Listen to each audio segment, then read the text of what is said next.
Bem, na última aula a gente falou sobre o pessoal do Egito, Egito Antigo, e hoje a gente vai falar sobre alguns povos semitas. Semita tem a ver com aquela descendência de Sem, que está lá descrita no iniciozinho da Bíblia. Falou Bíblia? Opa, sim! A gente vai falar hoje sobre hebreus, sobre fenícios e sobre persas. Ora, os hebreus, o povo que a gente conhece hoje, existem até hoje, os judeus. Esse povo, eles não criaram nenhum império, eles passaram por perseguições, migrações, lutas, cativeiro, diáspora, mas ainda assim sobreviveram. Ainda existem. Por quê? O que ficou que manteve esse povo junto, unido? Basicamente, a religião. A religião judaica, o judaísmo. O judaísmo hoje, junto com outras duas religiões, faz parte daquele grupo é um grupo de ouro, digamos assim, das três principais religiões do mundo. Então, as religiões do livro. Por que religiões do livro? Porque todas elas têm um livro sagrado. Então, o judaísmo, o cristianismo e o islamismo constituem as três maiores do mundo. Tem bilhões de pessoas aí nessas três. Elas dão conta de bilhões de pessoas. Então, a religião judaica foi para esse povo aquilo que uniu, que fez com que eles ficassem juntos, apesar de todos esses problemas que a gente já mencionou. Apesar de todas as perseguições, a religião judaica, não só porque ela era religião, mas porque ela mantinha vivo a herança cultural desse povo. Por isso que ela é tão importante para eles. É por isso que, mesmo quando sob dominação nazista, eles se esforçavam para manter os rituais judaicos funcionando. Isso é fundamental para eles se entenderem enquanto povo e se manterem unidos vivos. Então veja, quem está falando do povo hebraico, é claro que sim, a Bíblia é uma fonte histórica importante. Evidentemente, a gente não está dizendo que tudo que está escrito na Bíblia vai ser uma fonte histórica. Acontecimentos milagrosos diz respeito à fé judaica. Isso não dá para comprovar com arqueologia. Mas muitos dos eventos que eles narram ali podem sim ser comprovados historicamente, arqueologicamente. Graças ao interesse dos cristãos, veja, cristãos, porque os cristãos utilizam também um livro que é sagrado para os judeus. Sabe o Antigo Testamento? Alguma vez você já pegou uma Bíblia na mão? Se você pegou, você vai ver que tem uma parte chamada de Antigo Testamento pelos cristãos e tem o Novo Testamento. O Antigo Testamento é o livro sagrado dos judeus. O Novo Testamento é a parte que os cristãos consideram como novidade, que é Jesus Cristo, que os judeus não consideram como Messias. Então, graças a esse interesse dos cristãos, você pode encontrar um monte de livros justamente fazendo esse trabalho, mostrando, considerando os trabalhos de arqueologia, o que a gente já conseguiu comprovar em relação àquilo que está escrito no Antigo Testamento. Então é fácil de encontrar. Você coloca lá na Amazon arqueologia bíblica, pronto, vai aparecer um monte de coisa e você pode ver o que foi comprovado e o que não foi. Isso é fácil de se descobrir hoje. Mas, então a Bíblia vale a pena dar uma lida, não só porque ela é um dos livros fundadores do mundo ocidental, assim como Homero, você deve ler os dois, mas a Bíblia te ajuda a entender como é que o povo hebreu se compreende enquanto povo. Politicamente, a história do povo judeu é dividida em três fases, três grandes períodos. Primeiramente, eles foram governados por patriarcas. Depois, governados por juízes. E depois, ao governo dos reis. Em relação aos patriarcas, isso já é bem conhecido. Se você alguma vez frequentou uma igreja cristã, você já deve ter ouvido falar sobre isso. Não precisa nem ser judeu para conhecer. Ora, patriarca tem a ver com pai, não é? Então eles estão considerando o início da nação com referência a grandes líderes. E o primeiro deles é o Abraão. Que sim, se você já leu a Bíblia, você vai falar, professor, na verdade era Abrão, depois de um encontro com Deus, Deus muda o nome dele para Abraão. Sim, é verdade. Mas hoje a gente sempre se refere a Abraão. Dificilmente a gente vai falar Abrão. Então, Abraão é o primeiro, é o cara escolhido por Deus, um sujeito que vivia na cidade de Ur, no sul da Mesopotâmia. E Deus falou para ele, ó, sai daí e vai para Canaã, que ficava no noroeste da Mesopotâmia. Isso lá no século 20 a.C. Então, há muito e muito tempo atrás. Ele falou, sai daí, sai da casa do seu pai, vai para Canaã, que lá eu vou te constituir uma nação. Segundo a história bíblica, ele ouviu a Deus e saiu, e foi para Canaã. 3 gerações ficaram nessa cidade. Abraão, Isaque e o Jacó, que teve seu nome mudado por Deus para Israel. Que é ele que vai dar origem às 12 tribos de Israel, que aí acaba gerando toda a nação de Israel. O Israel, o Jacó, ele teve que sair de Canaã. Ele foi em direção ao Egito. Sim, o Egito antigo, que a gente acabou de falar sobre ele na outra aula. Por que ele foi para lá? Ah, porque Canaã passou por um período de grande seca. Então ele não teve opção. Ele foi para o Egito. O povo de Israel ficou no Egito por volta de 400 anos. E se no início eles eram quase como convidados, eram livres, com o passar do tempo eles se tornaram escravos. Você conhece a história. No século 13 a.C., ele vai surgir um outro patriarca, que é o sujeito que vai tirar esse povo da escravidão do Egito, que é quem? Moisés.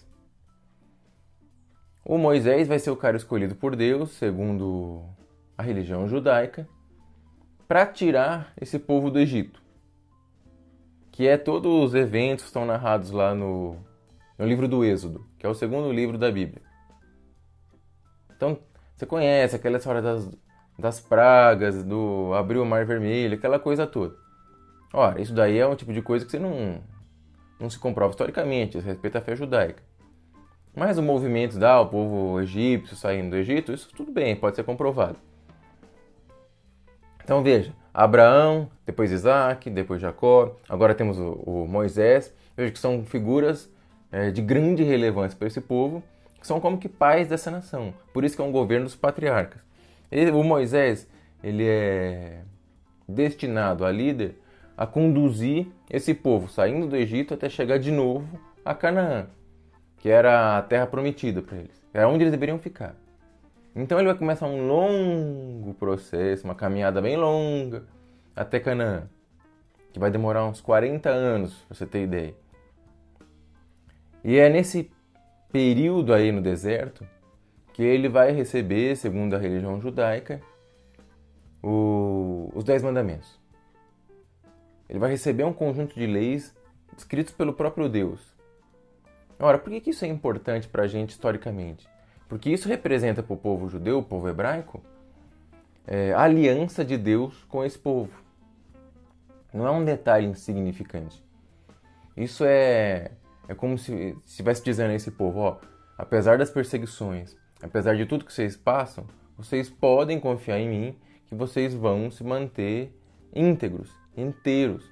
Israel não vai ser apagado do mapa. Por isso que isso é relevante para esse povo. Olha, e depois da figura do Moisés, desse grande patriarca, Israel não vai ter mais nenhuma figura assim, forte, emblemática, aquele cara que fala, esse é o líder. Não, eles vão ter figuras menores que vão ser chamados de juízes. E é nessa fase que eles estão adentrando de novo no território de Canaã. Mas se você olha aqui nesse mapinha, você percebe que voltar para Canaã não era um negócio tão simples e trivial. Veja a quantidade de povos que já existiam lá e que eram hostis à entrada de outro povo nas terras deles. Apesar dos hebreus dizerem, ó, essa terra foi prometida por Deus para nós já estivemos aqui antes, agora estamos voltando, e esses povos aí meio que não ligaram muito. Então vão ser mais ou menos 200 anos aí de conflitos para tomar posse de vez dessa terra. E é nesse período que eles vão ser governados por chefes, que são chefes políticos, são chefes militares e também são chefes religiosos. Só que eles não constroem uma estrutura administrativa que sobreviva à presença deles.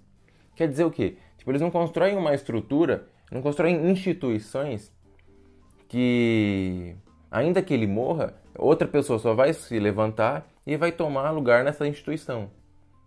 Sabe? Ele não criou estruturas políticas administrativas que sobrevivam à vida deles. Se eles morrerem, acabou o chefe, tem que vir outro imediatamente. Senão o povo de Israel não tem líder.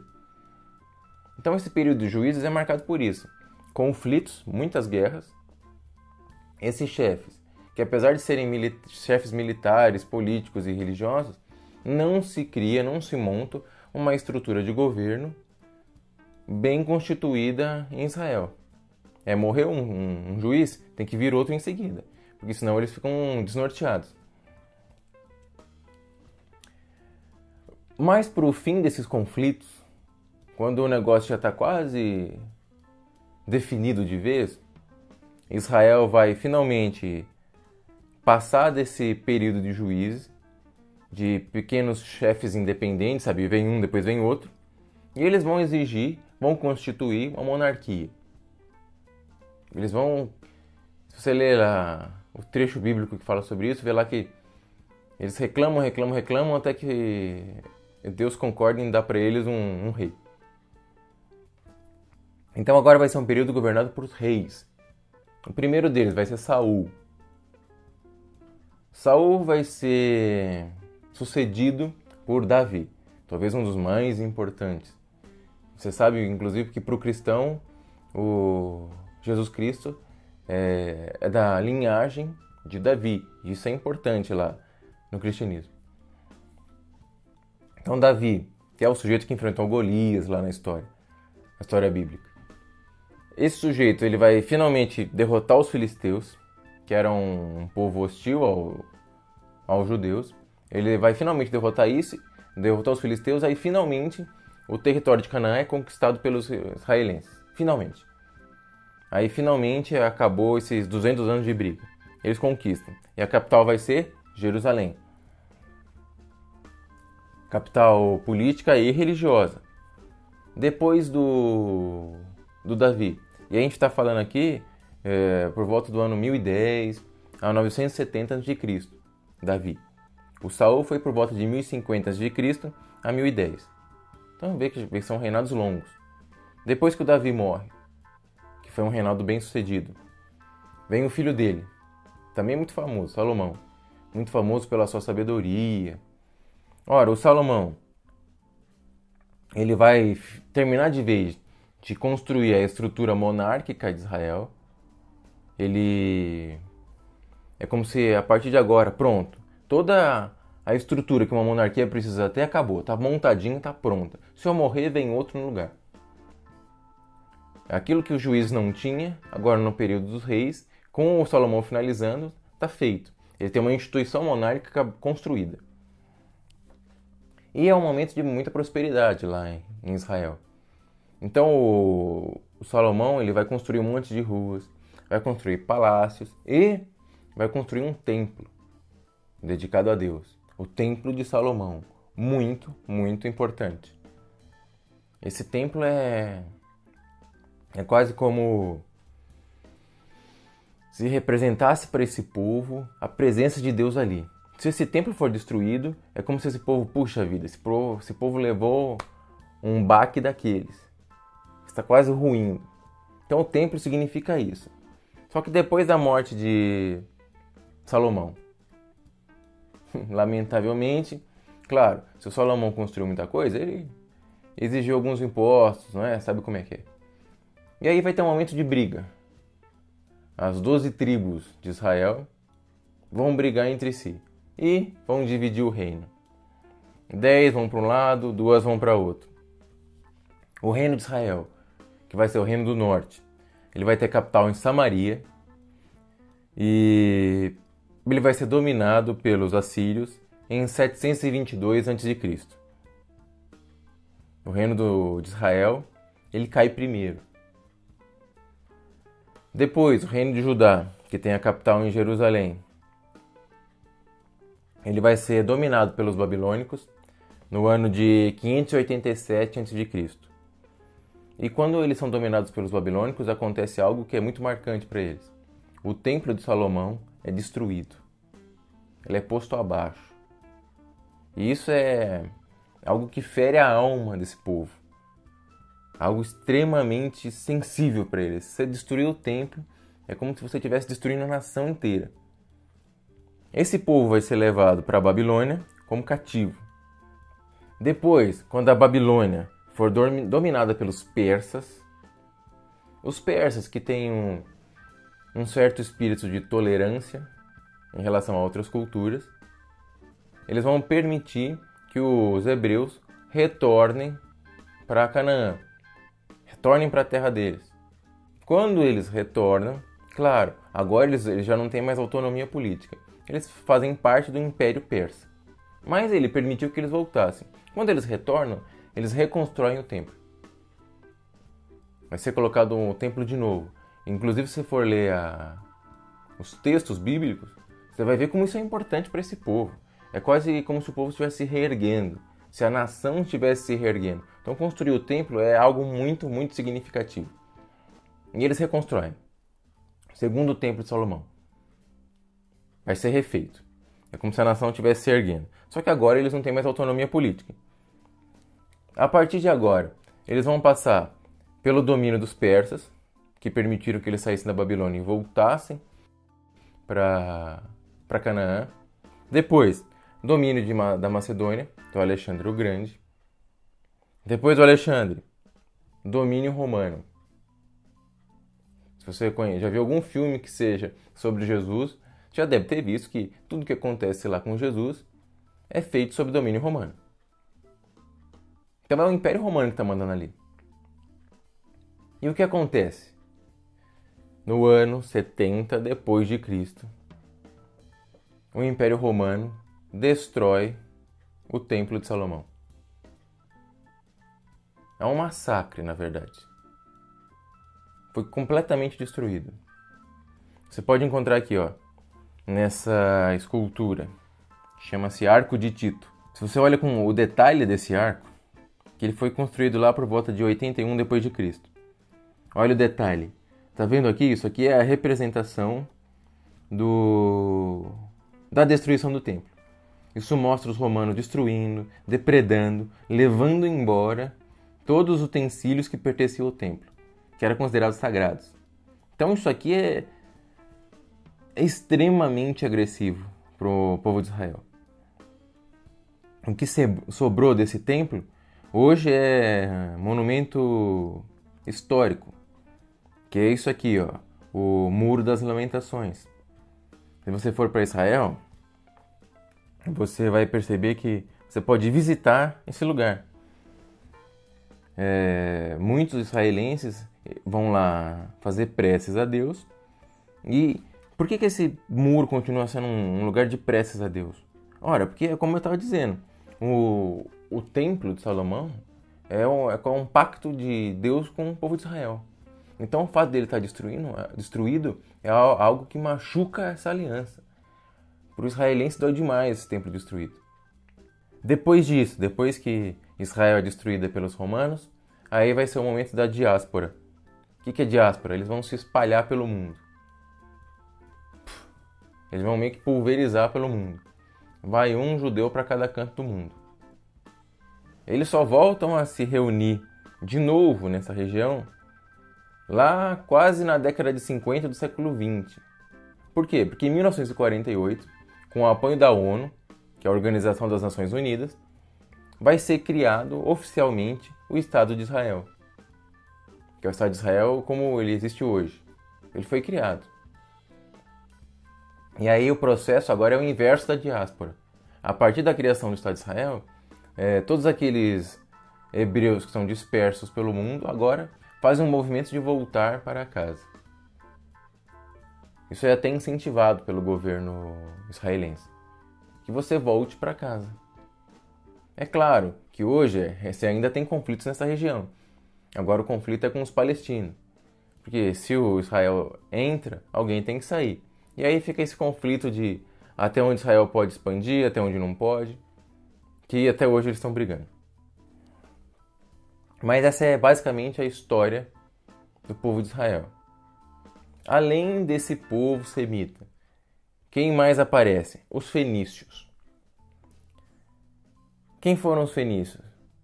Foram um povo que desde o terceiro milênio antes de Cristo, habitava essa região aqui do mapa. Veja, essa região aqui que no mapa está em verdinho. Eles estavam lá na estreita planície ali entre o mar Mediterrâneo e as montanhas do Líbano. E como ele se percebe pelo mapa, eles estão muito, muito próximos ali da água, do mar Mediterrâneo. Então eles foram os maiores navegadores do mundo antigo. Eles viveram de comércio, fizeram muito comércio. Tanto é que você pode ver aqui pelas rotas comerciais. Então eles viviam de comércio.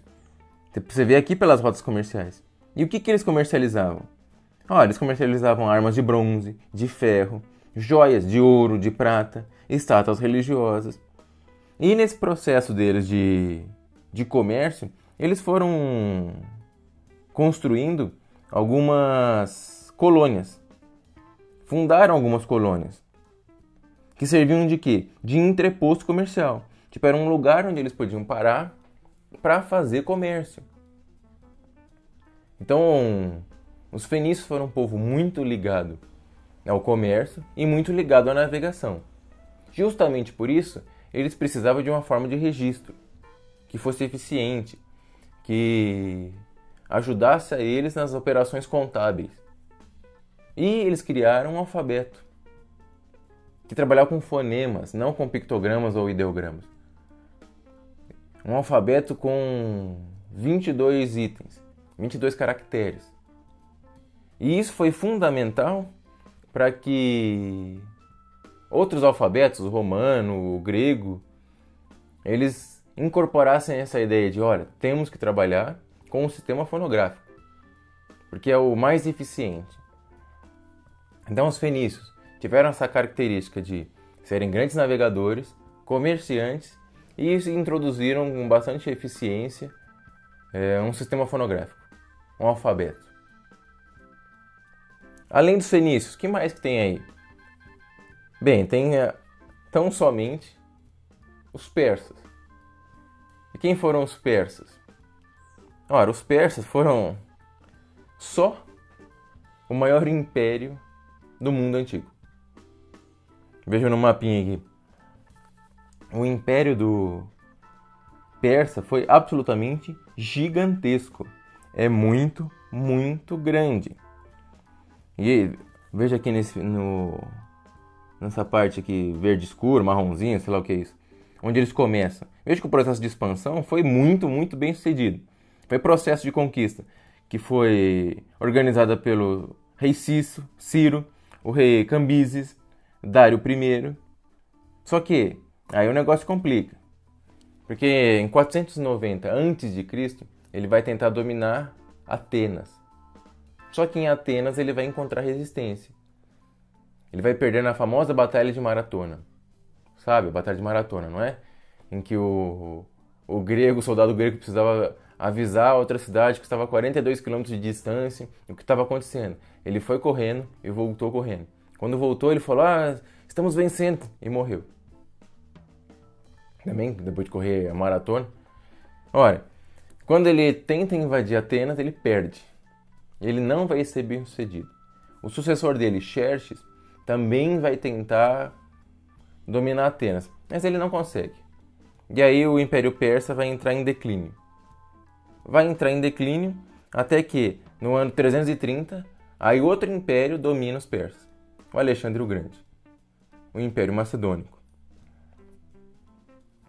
E o que é muito interessante nesse Império Persa?